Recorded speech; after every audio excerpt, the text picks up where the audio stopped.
बिस्मिल्लाहिर्रहमानिर्रहीम। अस्सलाम वरहमतुल्लाहि वबरकातुहू। प्यारे तलबा, उम्मीद है आप सब ठीक ठाक होंगे। आज की लेक्चर में हम subjective pronouns and objective pronouns के बारे में बात करेंगे और इसको डिस्कस करेंगे कि सब्जेक्टिव प्रोनाउंस क्या होते हैं, ऑब्जेक्टिव प्रोनाउंस क्या होते हैं एंड सब्जेक्टिव प्रोनाउंस के लिए हम कौन से ऑब्जेक्टिव प्रोनाउंस इस्तेमाल करते हैं। जैसा कि आपको पता है कि प्रोनाउंस हमारे साथ पार्ट्स ऑफ स्पीच का हिस्सा हैं। तो प्रोनाउंस वो अल्फाज होते हैं, ग्रुप ऑफ वर्ड्स होते हैं जो हम नाउन्स की जगह जुमले में इस्तेमाल करते हैं, सेंटेंस में इस्तेमाल करते हैं, तो उसको हम प्रोनाउंस कहते हैं। फिर हमारे साथ बेसिक जो है वो 7 प्रोनाउंस है, जैसे कि he, she, it, I, we, you, they. He हम मेल के लिए इस्तेमाल करते हैं, शी हम फीमेल के लिए इस्तेमाल करते हैं, वी हम प्लूरल के लिए इस्तेमाल करते हैं जब हम एक ग्रुप का हो और नज़दीक हो, एंड दे हम प्लूरल के लिए इस्तेमाल करते हैं जब कम किसी चीज़ के बारे में बात करते हो, किसी ग्रुप के बारे में बात करते हो और वो हमसे दूर हो। आई हम अपने आप के लिए इस्तेमाल करते हैं, यू हम दूसरे शख्स के लिए इस्तेमाल करते हैं। तो ये हमारे साथ बेसिक प्रोनाउंस हैं। तो फिर हमारे साथ प्रोनाउंस के मुख्तलिफ अक़साम हुए हैं। जैसा कि आपको यहाँ पर 2 अक़साम बताए गए हैं, एक है सब्जेक्टिव प्रोनाउंस एंड एक है ऑब्जेक्टिव प्रोनाउंस। तो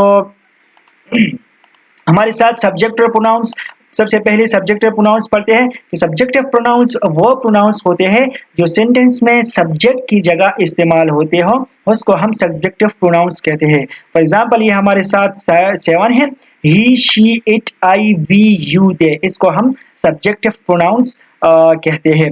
और इसके अलावा हमारे साथ ऑब्जेक्टिव प्रोनाउंस है। तो ऑब्जेक्टिव प्रोनाउंस वो प्रोनाउंस होते हैं जो जुमले में ऑब्जेक्ट की जगह आ जाए, जो जुमले में ऑब्जेक्ट की जगह इस्तेमाल हो जाए, उसको हम ऑब्जेक्टिव प्रोनाउंस कहते हैं। ये हमारे साथ him, her, it, me, us, you and them, ये हमारे साथ ऑब्जेक्टिव प्रोनाउंस है। यहाँ पर आपको एक टास्क दिया गया है, एक पैराग्राफ दिया गया है, आपने उसमें से सब्जेक्टिव प्रोनाउंस इस्तेमाल करने हैं। तो सबसे पहला नंबर जो सेंटेंस है वो है, जब Maria lives with her grandmother and dash studies in grade 7। तो यहाँ पर मारिया जो है ये लड़की है, तो इसके लिए हम सब्जेक्टिव प्रोनाउंस शी इस्तेमाल करेंगे। Her grandmother has a small garden in her house, they both spend time in that garden. अच्छा, यहाँ पर दो लोगों के बारे में बात की गई है, मारिया और उसके ग्रैंड मदर के बारे में, तो उसके लिए हम दे इस्तेमाल करेंगे।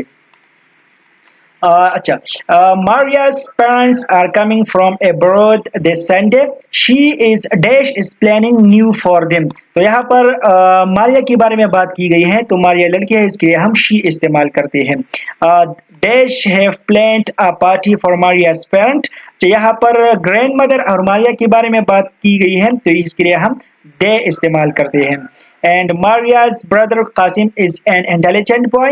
Dash also won a prize in international speech competition and Dash always helps Maria in her studies. तो यहाँ पर मारिया के ब्रदर कासिम के बारे में बात की गई है। कासिम हमारे साथ मेल है, तो मेल के लिए हम ही सब्जेक्टिव नाउन इस्तेमाल करते हैं। इसके बाद में अगला जो लेक्चर है वो है टास्क है, वो है ऑब्जेक्टिव प्रोनाउंस के बारे में। तो आपको जैसा बताया कि ऑब्जेक्टिव प्रोनाउंस वो प्रोनाउंस होते हैं जुमले में ऑब्जेक्ट की जगह पर इस्तेमाल हो जाए। तो यहाँ पर आपको एक कॉलम दिया गया है, आपने उस कॉलम को अपने मुनासिब ऑब्जेक्टिव प्रोनाउंस के साथ मैच करना है। तो आई के लिए हम जो है मी ऑब्जेक्टिव प्रोनाउंस इस्तेमाल करते हैं। शी का ऑब्जेक्टिव प्रोनाउंस हमारे साथ हर है, ही का ऑब्जेक्टिव प्रोनाउंस हमारे साथ हिम है, एंड दे का ऑब्जेक्टिव प्रोनाउन हमारे साथ देम है, एंड यू का ऑब्जेक्टिव प्रोनाउन हमारे साथ यू है।